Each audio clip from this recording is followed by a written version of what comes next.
Here at Grand Prix Las Vegas, I'm Rich Hagan alongside the man, the myth, the legend, Tom Martell, Austin Mary on the left, Michael Burnett on the right, the second seed. We begin with a swamp, and I'm 1 for 1 on card recognition. It's a little bit easier in this format. These cards are a little more noticeable than some of the obscure beta cards we saw, but Michael's going to be developing his mana here. Pretty straightforward. So we talked a bit about Michael Burnett with his Esper mana base, pretty even 7-5-5 split functionally, plus a couple of skittering surveyors. Austin Mary, meanwhile, opening up with Island and Mountain, and good choice of both, may I say. Let's see what he's about.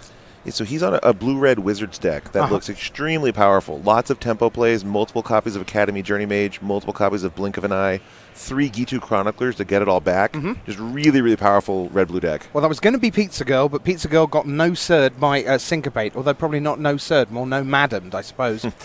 So that is a clear board still, so Michael's first card is just a no from Syncopate. And now here's Rafcabation. That is probably one of the best things that Michael can do on this open board. I was a little bit worried for him because he didn't play one of his gliders on turn 3 or on turn 4, but that flash flyer is just so powerful. Are you a glider fan in general, 2-1 fly, can't block? Not a huge fan. I tended to try to draft these grindier, more controlling decks in this format, and so the decks that I'm drafting don't really want that card. But it's great in this 3-color tempo-based historic cards matter deck that Michael has here. Are you a divination merchant? I do enjoy a divination. Yeah, don't we all? Don't we all? The official sort of control club here for you. But yeah, so Raph gets in here for 3. Austin, it looks like he has a blink of the eye in his hand, not choosing to fire it off on the flash creature. Just takes the damage there. Hopefully he can develop his board here. Looks like there's a couple lands. Looks like some spells. Maybe those are those. Yeah, he's passing with 6 cards up. And now we see one of the really powerful effects with Raph is you can flash into your other historic cards. And Michael has, I think, maybe 10 plus historic cards in his deck. He has a ton. Raph is going to do so much work for him. Ooh, okay, there we go. That's why Austin passed it back. He's just going to kick a Shivan Fire there and take the Raph off the board. Right, but Arvad the Cursed is still in business for Michael Burnett, who's got the early advantage here. I can tell you that you will not miss a turn of Luis Scott Vargas versus Martin User. We will record that for you from the get-go, and at the conclusion of the finals, I promise you, you will see every turn of LSV versus Martin User. So don't worry, beta fans, we have your back. Michael just getting in there with Arvad, making it impossible for Austin to race. Ooh, wow. And then he has the Rona there, which is going to imprint Raph, giving him a buyback on his, kind of probably the best card in his deck out of this 3/3 flash flyer. So Michael had a commanding lead here early. Austin just taking a chance to make sure he knows all the abilities of Rona, kind of how it works. Maybe checking to see what happens if he removes it. Because one interesting thing to note here is if he bounces the Rona, the Raph, if it remains exiled, which I believe that it does, he will not be able to get it back. Replaying the Rona won't be able to play a card that was removed with a previous iteration of the card in play. So he actually does have an answer preemptively for this Raph with that Blink of an Eye in his hand. I imagine that's what he's asking the judge right now. All right, so Michael Burnett at 23, Austin Mary at 14 with Acres of Spells, and he's off. Wait. Come back. Look, it's Vegas. Nothing shuts. Don't worry. It's a complicated interaction. You want to make sure that you understand that what happens when this thing gets bounced. Is that Raph really gone? Because that Raph is kind of the linchpin for Michael's strategy so far. And here, Austin gets his answer, comes back, tosses the runner back on the board. He's pretty confident in the play here. I believe, if I remember correctly, with how Magic works, that bouncing Rona will, in fact, permanently deal with Raph. But I imagine he's going to snap off a bounce effect right here. There's one right there. Yep, Gitu. Academy Journey Mage, bouncing Rona, permanently handling Raph, putting Austin back in this game. Really, this is a huge turn for him. I was about to say such a fun card, Academy Journey Mage, but I'm not sure that's strictly true. Fun for one player, usually. Yeah. And here's some interesting decision here for Michael. The decision point. He decides to try to keep the pressure on, removes that blocker. Cashing in a removal spell on a relatively innocuous creature. The 3/2 body left behind by Journey Mage, not that threatening. But he wants to just keep getting in there with Arvad so he clears the grave. Makes total sense to me. Yep. 1, 2, 3, 4, 5, 6. Might Here comes. There it is. There it is. Yeah, and if you're the opponent, you go, gross. It's especially gross because it has +2/+2 from Arvad. This is a 6/5, which See, is a much better rate as a 6-mana flyer. I would take a 6/5/5 for 6. Yeah. And here we see a second copy of the Journey Mage. This is the struggle here for the tempo control of this game is really important for these two. Because it's just coming back again, unless. Can you just imagine 6 mana again doesn't lay a 7th land, syncopate for 1. That's what Academy Journey Mage was for. And Austin is playing 1 copy of Syncopate. Oh, go on. But Michael did have the 7th land. Okay. All right, that's that gone away. Boo. So Austin is temporarily stabilized on the ground. Arvad is not going to trade with that Journey Mage. But how does he handle this kind of huge flyer in the air? And he drew a 4/4 flyer in a kicked Academy Drake, but that Urgos is too big now. 4/4, less than 6/5. And so now he's going to face the decision of, am I going to let that thing hit me? Do I want to hold up my mana and just cast a Blink with the Eye on it? He decides to take a shot. The trouble with Blink of an Eye is that, I mean, Austin Mary's just playing this tempo game from behind, and all he's doing is going, essentially, skip my turn, and then the board stays back where it was. Skip my turn, board stays back where it was. Yeah, sure, I've advanced with a 4/4, but I'm still being dominated by the 6/5. Bad spot for Austin Mary right now. Yeah. And here we see the power of random discard, right? If this was just a normal discard, he could just discard that land in his hand and be fine, really. Just untap and bounce that thing. But here, if it hits the bounce spell, he's in real trouble. And he did. Oh, that is not what he wanted to see. Urgros once again, and Michael Burnett really closing in. A Calico Skin Witch, away goes the last 2 cards. I guess it didn't matter which one he hit with the random discard. No. Austin's in real trouble here. In fact, I'm going to go as far as functionally dead. I mean, not literally functionally dead, I suppose. Practically. I think you're basically practically right there. Perfect in every way. Yeah, without a legend in play, he doesn't even have something like a Jaya's Immolating Inferno. Thank you. Even that is not available as an out here. So. Inferno damage. That's how that would have worked. Oh wait, we're seeing mana tapped. What's happening here? 1, 2, 3, 4, 5. Ooh, wow. Shivan Fire kicked.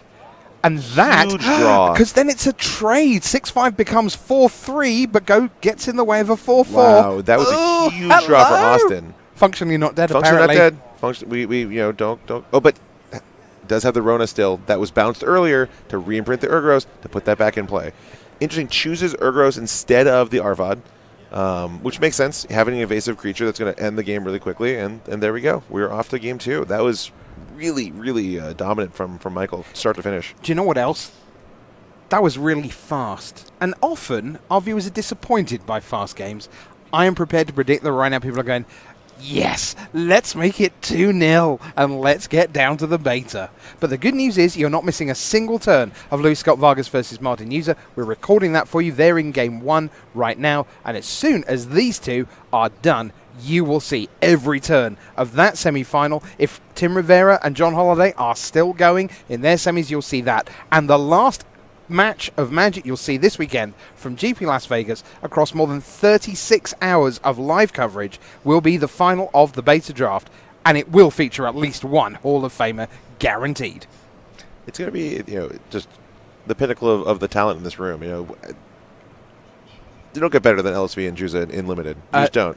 Yeah, I mean, so I'm not quite sure where Luis ranks in the all-time Limited rankings because he often goes against the grain, and he's someone who is more willing than most to think that 7, 8, and 58 mana are perfectly acceptable casting costs. And let's be honest, he owns more divinations than anyone on Earth from drafting online. But people forget how good he is at Limited. And arguably, you've had 3 of, I don't know, certainly the top 20 Limited players of all time in this draft. Oh, sure. Because Ben S. and Martin, you would say probably top 5 drafters all time, just historically, period. I mean, Luis had a brief period, and by brief I mean maybe 5 years, where he got a little, attached to some 5/7s for 7 artifacts and some other dirtily clunky cards. Might have done. He has, I think, really shed that in recent years and doubled down and kind of returned back to the fabric of drafting. And this version of Luis is just one of the best. And in a format like Beta, where Luis has played with these cards a lot, more so than anyone else in this top 8, because Luis plays a lot of Vintage, he plays a lot of Old School. Right. He knows how these cards actually operate. There's a good chance he's drafted these sets before, right? I mean, I remember Luis and I were playing Magic back in 1999, 1998. These cards were still around back then. Yeah. Yeah, they're so, in people's binders at tournaments. You go, oh, I've got a spare one of those. And you do a revised sealed, occasionally, and you get these formats where you have, low card density in terms of the threats, and you have a lot of basic lands, and so, I think it's his experience will certainly make up for any gap in skill that might exist between him and someone like Martin or Ben. But, in the meantime, we have something to get through first. Yeah, it was interesting hearing this afternoon that both Martin User and Ben Stark were back in their hotel room together drafting simulations of Beta. Yep. They just wanted to get in because you can't do 50 Magic Online drafts. It turns out when you only qualify on Saturday night, you can't quite get ready. I thought what was actually really joyous about the Beta draft is it would have been very tempting to take it unbelievably seriously on the one hand of there are incredible prizes at stake here and wonderful cards to own forever and so on. But I think there was a huge respect also for the opportunity to play with history. Oh, yeah, absolutely. Right, I mean, there were some actual trembling hands. And I think one of the most heated discussions at the player meeting was, I appreciate you've given us all gloves. Is there any chance that one of you could lay out all the cards? Because we're just going to be physically trembling as we open these things. And that shows a real love and respect for the game, which I think is pretty fantastic as we get to the sharp end of trying to actually win the tournament that they qualified for. So I was super impressed with the way they kind of navigated that, trying to be super serious and super professional, but simultaneously acknowledge the opportunity that they'd won for themselves and there won't be many more Beta drafts. At some point, the finite supply of these packs will run out. It will become even harder to make this happen. Which means that Gen Con... Ooh, good plug here. Maybe you should go to Gen Con if you're free. Or you can watch all the excitement unfold at Pro Tour Minneapolis. We'll be there that same weekend. So there's a lot of magic going on that weekend. But yeah, you're right. I mean, there is that diminishing vault of, Vault 102 at Gringotts or whatever it is, with that little miserable stack of gold in the corner. And, yep, we're running out. And so today was a very precious moment, a punctuation point in Magic history. It's pretty great. And that realization set in for a lot of players here. I think you look at a lot of the pros were playing the Beta qualifiers instead of some of the GPs. This is a chance to be part of history. While winning a GP, it will be a crowning achievement for one of these two gentlemen that play in front of us. You don't get the chance to crack packs and see these Beta cards very often. So we are gearing up for game number 2. Michael Bernat leads by 1-0, and you can see Austin Mary looking at his 7. He's decided to keep. He's going to be on the play. He is the tempo player, so that's a big deal for him. Michael Bernat is going to mulligan down to 6. Again, if you are just joining us, we are heading towards the semi-finals in the Beta. LSV versus Martin User being recorded right now. You will see that at the conclusion of the final here. And if Tim Rivera and John Holliday are still going in their semis, we'll see some of that live before watching the whole final live. We will not tell you what is going on in those right now because we certainly don't want to spoil that. We want you to watch LSV against Martin as live. So come on, Michael and Austin, we want to get this done and dusted so we can get to the end of our bonus coverage. And by my reckoning, it's probably going to be the best part of midnight. So if you've been with us through Friday and, what was it, 8 rounds of Modern on Friday and 10 rounds of Modern on Saturday and 9 rounds of Limited on Sunday, plus all the drafts we've shown you, plus the Beta draft, plus the coverage of the Beta. It's going to be a lot of tired coverage people on planes tomorrow, that's for sure. I'm fresh. I didn't play much Magic this weekend. I lost all my events really quickly, so I have plenty of energy to carry this one as we watch these two try to take home this trophy. All right, let's do it. Mountain from Austin Mary. Turn 1 for Michael Burnett, who mulliganed to 6. It's an island. Turn 2 for Mary. He will take a draw, as someone once said. And there is an island. On turn number 2, plains. That's 2/3 of the way towards Michael Burnett's Esper mana base. And Mary will go with turn number 3. He only had 2 colours, so that's fine. And it's Pizza Girl. And this time we're going to see a syncopate for 1. We are not. So Mary in action first. This is huge for Austin's deck. As we talked about, this Tempo Wizards deck, lots of ways to interact with the board, lots of ways to bounce permanents. So just being first to the battlefield here is going to be really key for him. I can assure all of you, wondering what will happen if LSV loses his semi-final. He will get back in the booth for the final, let me assure you. If I have to drag him kicking and screaming, he'll be here on your screens to commentate the final, if he loses the semi to Martin. But we'll see how that pans out. See a Cloud Reader Sphinx on the right-hand side of Austin Mary's hand. So that's 1 mana away right now, and that would be a pretty significant threat. I didn't see a 5th land in his hand. There may be one there. But now I think he's just trying to decide which of the different threats that he can play or deploy here on his Wizards. Should he land or should he try to play on a counterspell? And I like this. Yeah. Just Rampaging Cyclops. There's a Gitu Chronicler in hand for him as well. Again, he's basically offering up everything. It's like, you countering this? Countering this? How about this? It's sort of the Paul Rietzel School of Limited says that on every turn, look at your hand, find your largest casting cost creature, cast that creature. Can't go wrong, right? You use your mana efficiently. You put big threats on the board. Austin is doing that now. He's forcing Michael to have ways to respond, and he just doesn't right now. These creatures just that 4/4 is just too big. Yep. Knight of Malice, and the 4/4 will stay as a 4/4 while there's only 1 creature to block it. Here we go. We did see, so Austin did actually have a 5th land last turn. He drew a 6th land this turn. He'll get to deploy that Cloud Reader Sphinx, go to the air now as well. Syncopate for 1. That would be huge right now. But no sign of that, and then...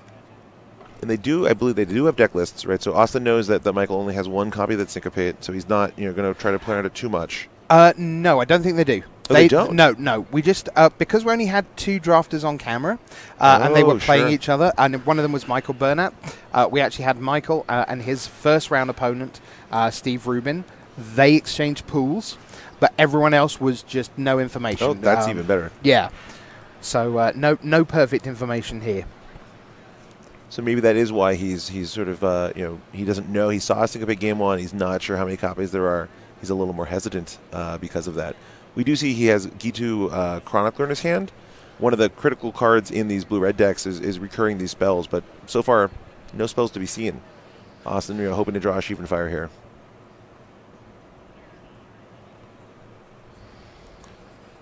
And Michael does have all 3 colors of mana. Facing down a lot of pressure now from Austin. He needs to have something here on the board that will slow down this offensive.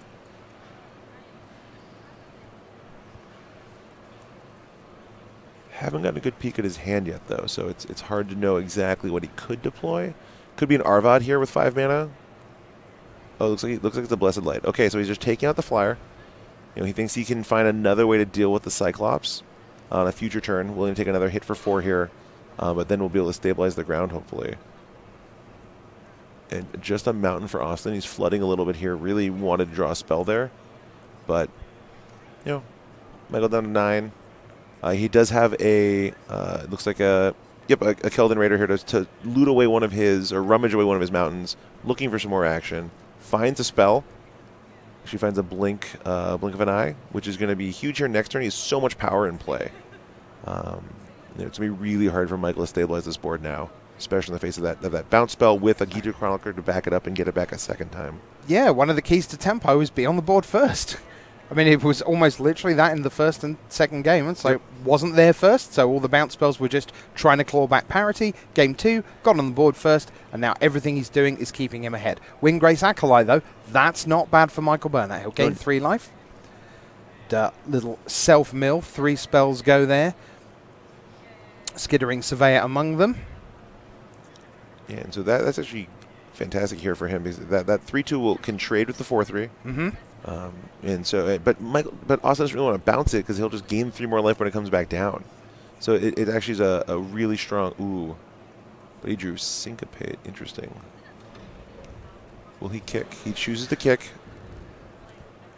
And he's going to bounce the first strike creature. So now that 3-2 can get through, Michael's going to be taking 7 here.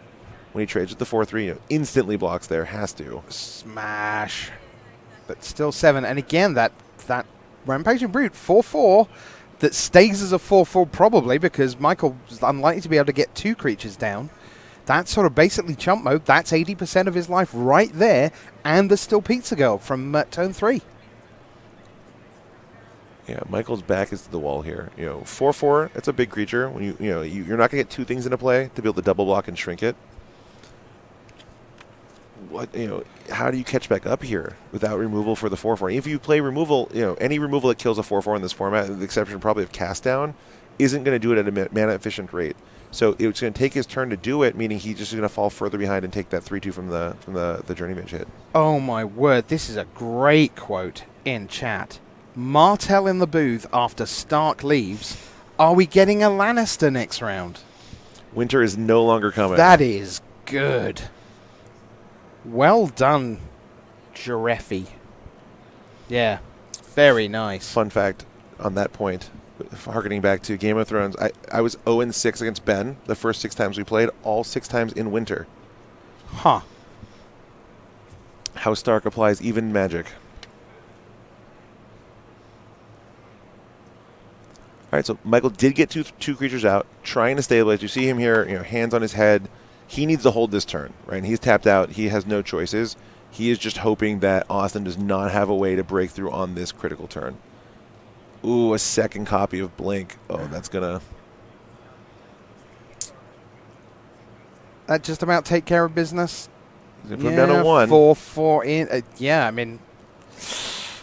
And now Austin has an interesting decision here post-combat. So Michael's going to go to 1 here. I can't imagine he's going to chump. What's his plan to win if he chumps here? Austin has a Chronicler in his hand. He could just play it as a 1-3, giving himself 3 lethal creatures, or he can leave up Syncopate and hope to, if he draws land next turn, recur that Blink of an Eye and cast that. Because he has a Syncopate, it seems much, much stronger to just pass the turn back here and not deploy that extra threat. Because Michael's just going to, he needs to find multiple answers, and it's going to require a lot of mana. So that Syncopate's going to counter something, or Michael's just going to lose outright here.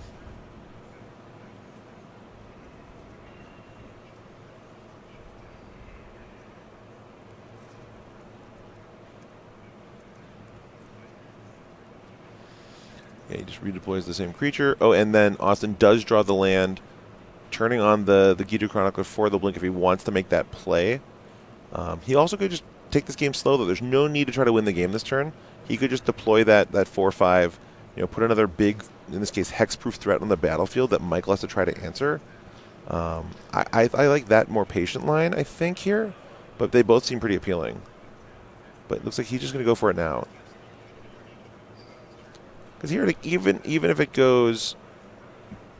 well, it could go pretty badly for him here, actually, now, right? Because if he bounces one of the creatures and sends in the other 2, say Michael has a Blessed Light in hand, right? He's going to take out the Cyclops and just eat the Journey Mage. Oh, interesting. Austin just said go. Okay, so he brought back the Blink of an Eye and just passed the turn back. So he's going to try to get more value now out of this Blink of an Eye when he can kick it next turn, so he'll get to draw a card as well. Although with his mana situation, and having the 6 mana threat in his hand, he's sort of bottlenecking himself on mana with this play, which could get him in trouble if Michael's able to kind of stabilize here and deploy more threats.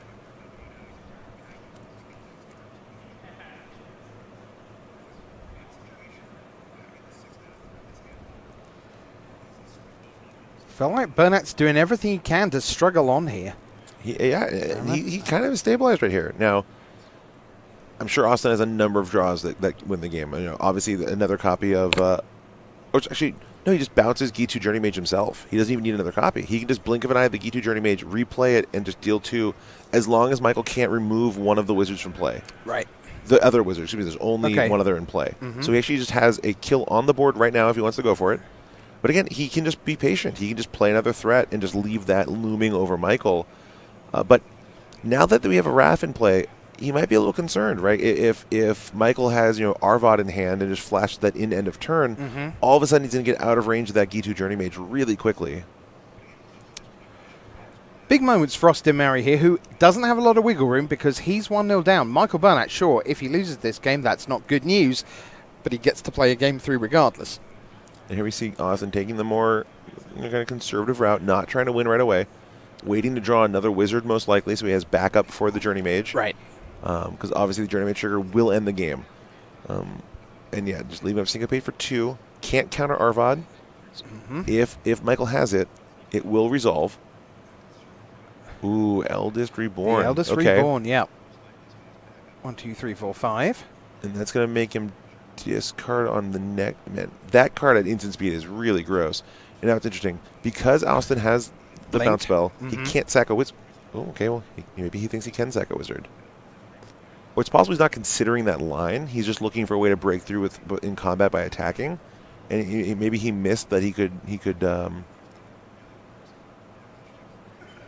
Blink of an Eye is any permanent, right? It's not just your opponents, I believe. But it's also possible that my memory is failing me here. It is quite late in the evening also.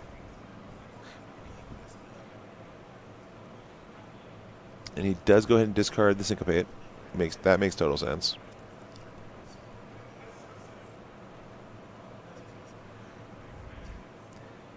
Yep, non-land permanent to its owner's hand. Right, so yeah, my guess is given how quickly he sacked the Chronicler, he wasn't thinking of that as a win condition. Also, the fact that both players know that the Blink of an Eye is in his hand is interesting, right? He picked it back up with the Chronicler. Michael knows about it. But now we're threatening his Eldest Reborn ultimate, basically, right? The Saga's going to hit Tier 3. The 3rd chapter will be red. And we're getting a reanimation of a Windgrace Acolyte, gaining him 3 life. This game is slipping away from Austin really quickly. He needs to draw a wizard and find the line.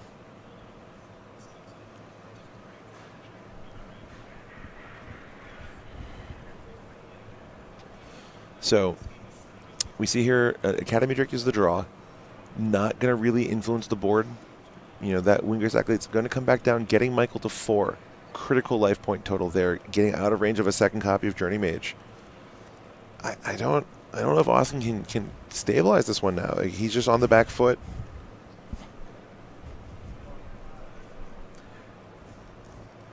Well, they give you 20 life for a reason, as we call it 19 bonus life. Yeah, Michael navigated this really, really well. He had a couple really hard turns in the middle of this where he was just completely getting tempoed by Austin, and he just held the line. But the trouble is, against tempo, it only takes that one reversal of a turn, essentially. One tempo play when you're at 1, and there's no more room to recover.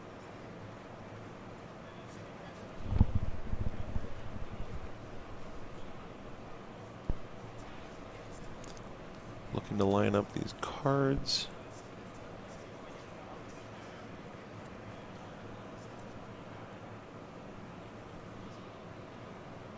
Okay, he's going for it here. So he's gonna cast his Blink of an Eye. He basically, this is his last chance. Right? He sees the writing on the wall. He knows that this Windgrace Acolyte is coming back into play next turn. He can't beat any historic creature or any interactive spell. And there's an interactive spell. There's the Vicious Offering. So had he gone for it on the previous turn, if that Vicious Offering was already in Michael's hand, he would have been blown out and lost. So he did not actually have a way to win this game into that removal spell.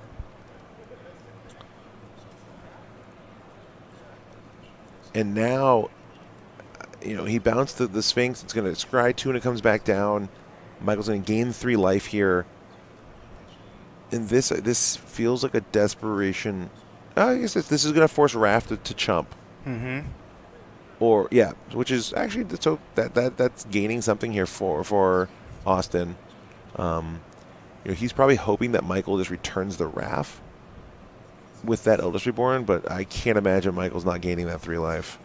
Right. Well, quite apart from anything else, we're at the point where 3, 5, 7, 9 land on Austin Mary's side. You have to assume, if you're Michael, that any blue-red drafter's got a fight with fire in their deck. Sure. No, I mean, it's the premier card for this archetype, for any red archetype. It's something you're definitely thinking about. Right. But at this point, Michael's never getting back above 10, right? That's just so far away that sure. you just need to play to try to end the game as quickly as you can and not lose to other random incidental cards, right? Like maybe you're thinking in the back of your mind, oh man, Keldon Overseer, right? That's a card that I'm often afraid of losing to in these spots. But if you're Michael, wow. Okay, Michael is staying at 1. He decides he needs a land. What is he holding? So he needs to get to 8 mana. 4, 5, 6, 7, 8. He wants to get to 8 mana because we can figure this out. We are... Rona. He's going to Rona back the Eldritch Reborn and replay Eldritch Reborn this turn. That's my prediction. Okay. That's my drum roll for that. Let's see what happens. My 5, 6, 7. There's land number 8, the one he went to get. 1, 2, 3. Rona. Get back the Eldritch Reborn. It's like you've played this game before. You know, still play a little bit. Still play a little bit. So yeah, so this is a dangerous line in so much just as it leaves Michael at 1, but it ends the game much, much faster, right? That 4-5 was a problem. Michael's going to be forced to chump it or trade off multiple cards for it. Now he can just try to end the game by attacking every turn with all of his creatures. Mountain there for Austin. He gets a 4/4 flyer, 7 mana for the Academy Drake kicked. Which would be great if it wasn't for this Cloud Reader Sphinx that we know was bounced to Michael's hand that's going to pick up a short sword. Yeah. Now, I haven't seen a lot of Sphinxes that wield swords, but they're pretty scary when they do. That legendary short sword, by the way, one of only 47 million ever made that year. Oh, interesting. Going for Urgoros instead. Mm-hmm. Am I wrong about the Cloud Reader Sphinx? No. I must be. He's not holding one, so I'm just making this up. Got there is no Cloud Reader up Sphinx. there? No, because I thought Michael had one, and that was what I thought got bounced. Okay. But clearly I am... Oh, no, he sacked to the Vicious Offering. He sacked it to the Vicious Offering. Yeah, sacked to Offering, no Sphinx. Yep. Thanks, okay. chat. Appreciate it. That's interesting. So Austin drew another Keldon Raider, okay, which would normally be great, because when you've drawn 11 lands, you want to loot them away, but unfortunately this Eldritch Reborn took the extra land out of his hand. Last turn, he's empty-handed, does not get to dig deeper looking for the lethal wizards that he needs. He needs to find another Chronicler, ideally into the other copy of Journey Mage. I think that's really Austin's out for this game. But Michael likely going to bring back now the Winger's Acolyte and gain the 3 life. Austin decides to not play the Raider at all. Okay. So chapter 3.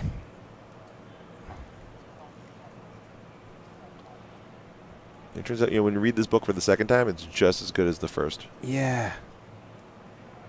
Windgrace Acolyte. Here's that 3 points of life gain. There we are, back up to 4.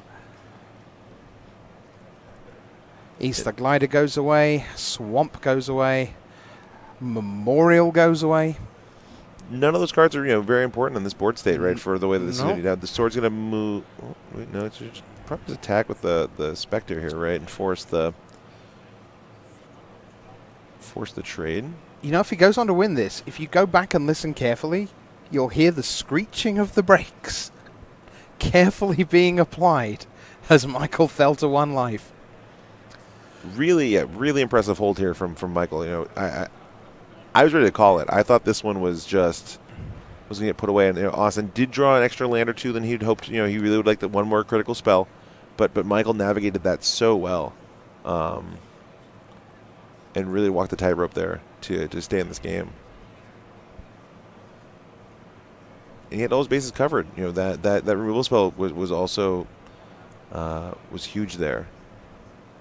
And here we go. We see the Acolyte getting the sword, so it can hold back on D. And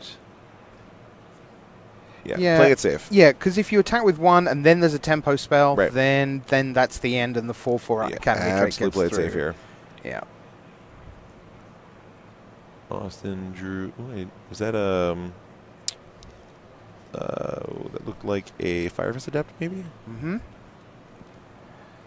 Which is almost a fantastic. Oh no, it only has no other wizards, so it actually does not do very much.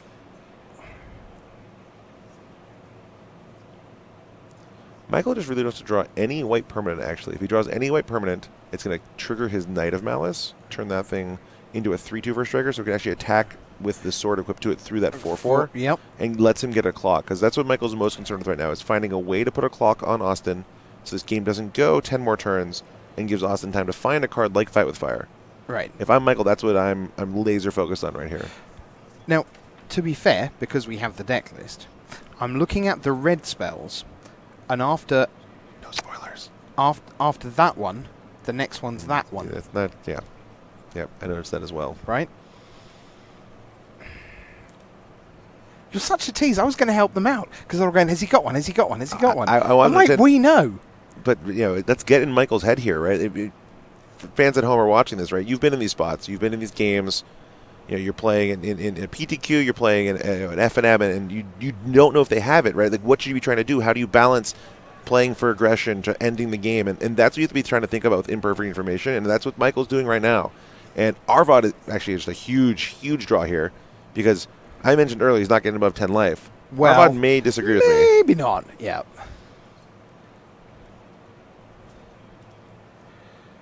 I'm looking through to see where Austin finds his way. Ooh. This is the first half. This is the first thing he needed, which was he needed to find a wizard to get things going. Picks up a spell. You know, I think the only spell he has right now is Blink of an Eye, but Blink of an Eye is you know, going to make it so that Michael stays at 4 for a little bit longer. You can keep that Arvad off the board. Buy yourself, again, more time to try to develop into something to pull an advantage out here. And that is Fire Fist Adept as the other card, which will now do 2 that the Chronicler's in play. You have to assume, if you're Austin, that Michael's going to move that sword over onto Arvad and attack for 4 next turn. Right, get that lifelink going. And so his choices will be to either bounce it or trade with the Raider. And if I'm Austin, I'm worried that if Michael gets to 8, I'm just not going to get that much damage in. He just has so much card advantage now with the Rona going. Mesa Unicorn, Mesa more lifelink. Yep, that's going to get cast this turn as well. So you think Michael is, you know, 2 turns away from stabilizing, 3 turns away from stabilizing, even through a card like Fight with Fire. This is Austin's window, and it is closing really quickly. Yeah. I assume here we're going to see the Arvad just get bounced. And Michael's deciding what else to attack with. You know, I think we could see him move the sword over.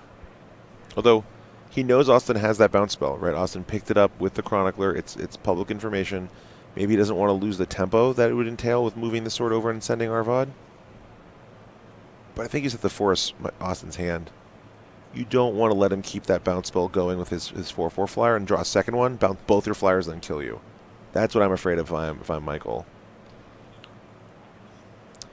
Short sword. Okay, or we can go another direction. Interesting. What is Michael thinking here? What's his last card? Okay. So a bit of bonus flyer action. Not that it does a huge amount, and then equip and then re-equip. Okay. Onto the Wind Grace. Okay. Just kidding. Just kidding with that move. So wait. Okay. Austin, this is Austin's moment. If Austin draws another bounce spell, he wins. Right? Because he can. That's what I'm missing. He bounces both flyers and then hits for 4 in the air. So the Academy Drake's just been sitting there as a lethal threat forever and ever. So Michael can chump attack the Arvad in here to get out of range of that flyer, which or he can move the sword again onto the Arvad. But I think if he doesn't attack with Arvad this turn with the sword on it, then there's a window. It's a potential disastrous mistake for him. Now, Austin doesn't have a lot of outs on that spot. End of turn, we're going to see him, I think, bounce one of the flyers. He should bounce the Urgaros here, draw his card. Michael did not force his hand to make him interact with the lifelinker here, and I think he needs to capitalize on that window. He could also draw any other wizard action in his deck. If he bounces Urgaros here, any wizard is lethal with the Adept. But I think this is his last chance. I think you don't feel great about it if you're in his shoes, but you need to pull the trigger here. You're not going to get another turn. Right, but you surely feel at least good that it's not just you're casting Blink of an Eye. You're casting Blink of an Eye with Kicker. Right. You're getting a card back. So it's 2 draw steps to... It's not 2 draw steps, 2 draws to find what you want. Any wizard. Oh, he chooses to untap. Now the wizards won't be an out. Now it has to be another tempo spell. Ooh. 2-headed giant, so that would not have done it. Well, what was the next card? Yeah, and if you're Austin here, I don't know what the plan is, right? If you don't win this turn, there's just so much life linking on Michael's side, and you just so many creatures in play. Rona's generating more card advantage. You're not going to catch up at this point in cards as Austin. That I think that was probably the best shot. And if that top card is a wizard, he had this game. There is one very saucy card in Austin Mary's deck that we haven't seen yet. That is true. And that card has changed quite a lot of Dominaria Limited games in the history of the format. Let's just say that. And it's another card that would have rewarded that tempo play. I guess that one he could draw... Yeah, getting a second draw step to it, right? Any way to remove that second flyer from play would have been lethal. Mm-hmm. And this, for those who are wondering what this might be, one of the swingiest cards in the format out of Austin's deck. It's a copy actually of In Bolus's Clutches, which he could. Ooh, wow. Okay, Michael now bouncing the flyer, and that should be all she wrote, because now Austin doesn't have that pressure valve. Yep. There's no way to retaliate now when Michael starts getting aggressive. There's so many life linkers as well over on this board. And now some of them are becoming unblockable because here's a Tetsuko. Yeah. I just want to comment on Michael's historic deck has an unbelievable number of historic cards and so many legends. I am so impressed. Right. I mean, obviously, he's gone 3-color, which, that helps. And the mana base was Eek. It was 7/5/3 plus 2, so 7/5/5. With 2 skitterings, sure, right? So it's more like it's like 9/7/7. That's a great mana base. I'll sign up for that mana base. Okay. Here we go. Now, just a funny thing to note: Tetsuko does not affect itself anymore. You can block it because it is bigger from Arvad. Important to remember that that card is rarely blocked in this format. Yeah. The only time I've seen it blocked is when the opponent has pumped it in combat with something like a Fervent Strike. But here we see Michael getting aggressive, has the random discard chance here too. Although I think we're going to see the Urgros get bounced.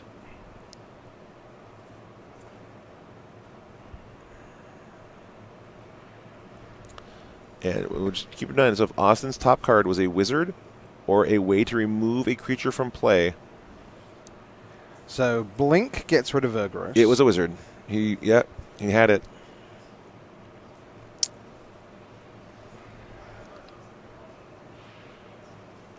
Oh, that was a tough line to see.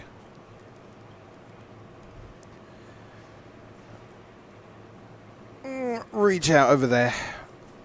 I do like this from Michael, just chump attacking the lifelinker in to gain some life. Mm-hmm. I really, like I said, I wanted it to happen last turn with the Arvad. I thought it was just forcing the hand, but this turn, fantastic decision there to just...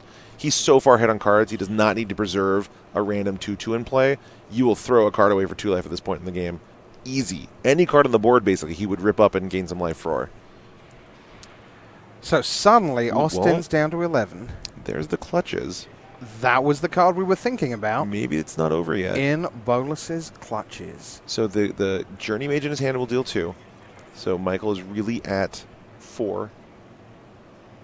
There's no way to get this 2-headed giant through. There's just too many blockers, right? Michael has 6 creatures sitting back. Mm-hmm. So that's not going to help. Do you think we're likely to see 10 creatures on one side of the board in the beta draft finals? I'm not sure they have 10 creatures in their decks between them in the beta draft finals. I guess it depends on who ends up making it, right? Because Martin's deck did have a lot of guys that looked like they were all 1/1. They may not have had 10 total power in his deck, but Martin had a lot of creatures in his deck. So I think if he's there, we have a shot.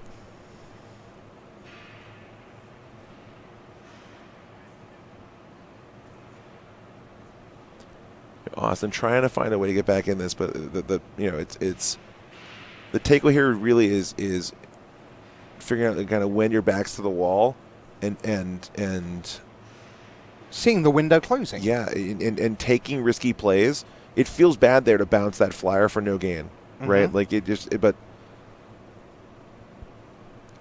slips away. Now here, if he steals the Arvad, takes the lifelinker, gets his own.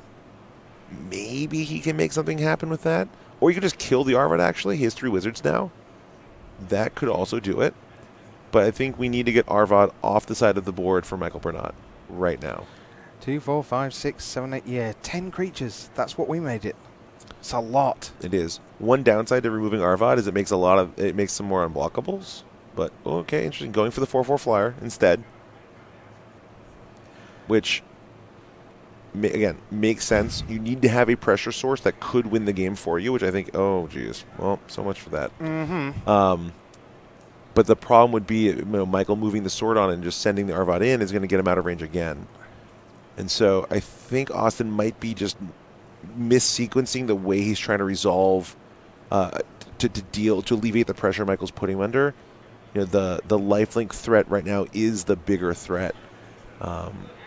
One of the things I love about working with different commentators is they see the game differently, and I'm not talking about specific cards and how they interact or lines, but in a sense linguistically, the thing I've noticed just in this game is you're looking at a balance of pressure. Pressure is the word you keep using, and it's all about this works, but it doesn't apply pressure, or this applies a little bit of pressure, but now it's been negated, and you're always looking for that pressure point. And I know that's a magic card, and I'm not making a pun. But no, I'm not. Stop it. I'm not. I'm being deadly serious. You look at games and go, where is the weak spot that will let me apply the pressure that puts them to the test over and over? That's what you're looking for, and that's so fascinating to hear you. Because that's what you do every time you sit down and play Magic. I know we're getting inside Tom Martell plays Magic, which is fantastic. So I think it's certainly what I did before when I was much more in tune. It's right. easier for me now in the booth to see it in the same way that I would see these games. But I have a chess background. Yeah. Like a number of Magic players do. And so for me, it's looking at this defensive structure Michael set up was hinging on these flyers, right? And so that was the breaking point, and then it was the lifelink put him out of range, so that was the breaking point. But I think it's a framework to try to understand, like, these complex board states with so much going on, how do you make sense of them? Now here what we're seeing, Austin might just die, right? And we're so focused on Michael's life total. I wasn't really paying attention to the fact that, hey, he's actually chipping away with a lot of damage, and he has a bunch of unblockable creatures. Yep. It's that 8 plays 4. Yeah, and now he has four unblockable power, right? 2 different one power creatures and one toughness creature, and now the Tetsuko is also unblockable again itself. Another land from Austin. But Are here, we about to crown a Grand Prix champion? So let's see. So there's 3, 4, 5, 6 power in the air. And I don't think that Austin can both kill the Tetsuko and also answer the flyers. And so one of those two is going to give, right? Because we still know he still has that Fire Fist Adept in his hand. He's not found a chance to deploy. And he has the Embolus's Clutches. Oh, he does have a hit, but he has 11 mana. He can play both. So I think he will probably be able to survive a turn here. Yeah, but we don't give prizes for survival. We don't. He may be looking here to see, can he steal the game by taking that Tetsuko and giving himself some unblockables? That's like an interesting angle he can try to play for here. I don't see a way that will turn into an out to win this game. It's just the ground is so gummed up with all these creatures. He's 9 to 3 creatures down. He can take 2 out. So if he takes 2 out, no, but 8 life now. 8 life again. 9 to 5. The life linking being that kind of the backbreaker for him. Because now even if he removes 2 blockers and gets, let's say, lucky with the 2-headed giant flip, which I don't even know which one would be, it's just never dealing any damage. Okay, so something's going to die. I suspect it will be Winger's Acolyte. And then I think Tetsuko will get stolen.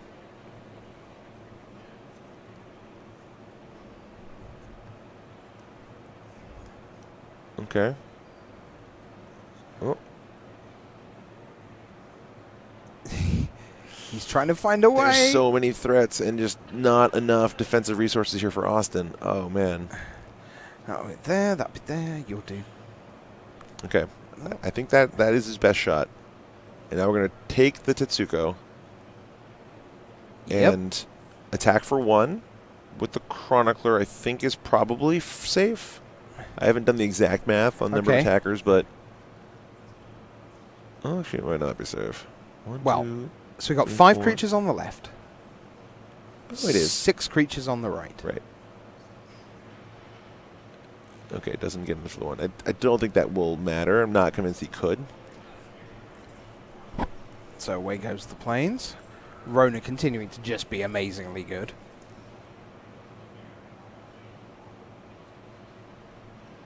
Man, these games hang on such little decisions. Right. You know, like that 1 turn earlier, not going for the win, right? Not bouncing the Journey Mage, walking into that removal spell and getting blown out.